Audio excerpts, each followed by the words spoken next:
Room అయితే door open చేసే ప్రయత్నం అయితే చేస్తున్నారు రోహిత్ ఇక్కడ. త్రిపురాణ అనే అమ్మాయి లోపలైతే బయటికి కదలను, నాకే వార్నింగ్ ఇస్తుంది కదా, నీ అంత తేలుస్తానని రమ్మని బయటికి తేల్చుకుందాం.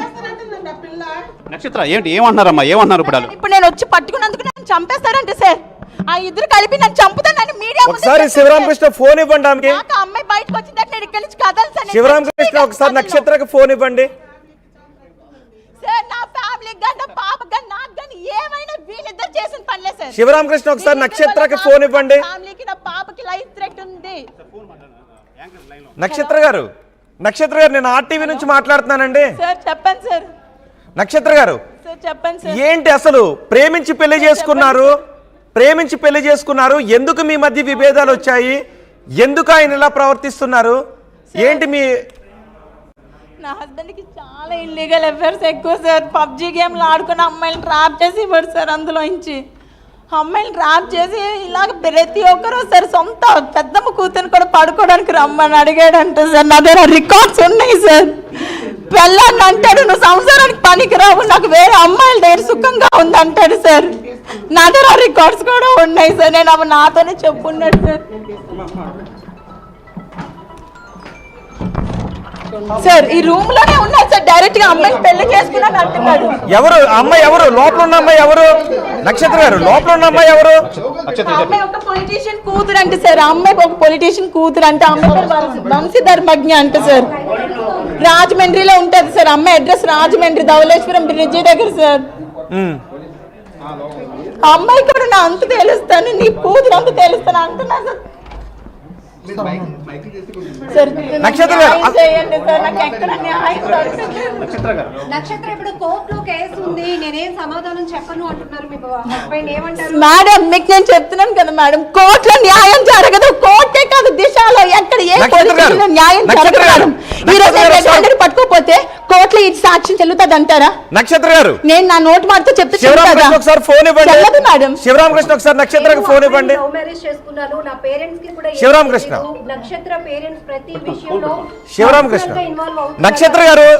నక్షత్ర గారు ఆర్టీవీ లైవ్ లో మాట్లాడుతున్నాము. చెప్పుకోకపోతే ఇంకెవరికి చెప్తాను మేడం. నక్షత్ర గారు మేము మీ భర్తతో మాట్లాడాము. చెప్తాను మేడం. నక్షత్ర గారు లేదు మేడం. నక్షత్ర గారు ఒకసారి ఆర్టీవీ కెమెరా వైపు చూడండి. నేను ఒక ఇంపార్టెంట్ విషయం చేస్తాను. ఇక్కడ పెట్రోల్ తీసుకుని తగలేస్తాను కానీ వాళ్ళు రాకుండా బయటకే వెళ్ళరాను మేడం. నక్షత్ర గారు మీ భర్త ఏమన్నారో తెలుసా? నక్షత్ర గారు మీ భర్త ఏమన్నారో తెలుసా? ఇంతకు ముందు మీరు మాట్లాడిన వాయిస్ ఆయనది కాదు అని అంటున్నారు. మీరు ఏదైతే వాయిస్ ఇచ్చారో కొన్ని మేము బీప్ వేసి వినిపించాం. మీరు మీ భర్తతో ఒక మాట మాట్లాడారు కదా ఫోన్ కాల్, అసలు ఆ వాయిస్ నాది కాదు అంటున్నాడు ఆయన. మీరు పిల్లలు ఎలా పుట్టారు అని ప్రశ్నించారుగా. వాయిస్ లో కూడా ఫారెన్సిక్ ఉంటది. సార్ మీరు పిల్లలు ఎలా పుట్టారు అని అడిగారు. తన వాయిస్ కాకపోతే నన్ను శిక్షించండి సార్. తన వాయిస్ కాకపోతే నన్ను శిక్షించండి. ఫారెన్సిక్ తీసుకెళ్ళండి. నిజంగా వాయిస్ తంది కాకపోతే ఫారెన్సిక్ లో టెస్ట్ చేయించండి. ఆయన మాట్లాడారా అందులో? రికార్డ్ లో కూడా అది ఫారెన్సిక్ ఉంటుంది సార్.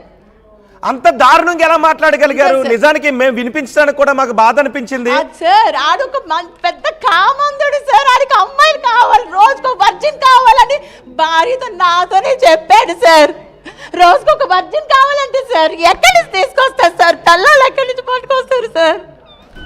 నక్షత్ర గారు మరి మీరు ప్రేమించి పెళ్లి చేసుకున్నారు కదా, మీకు అప్పుడు తెలియలేదా? తీసుకోవాలని ఉండదు సార్.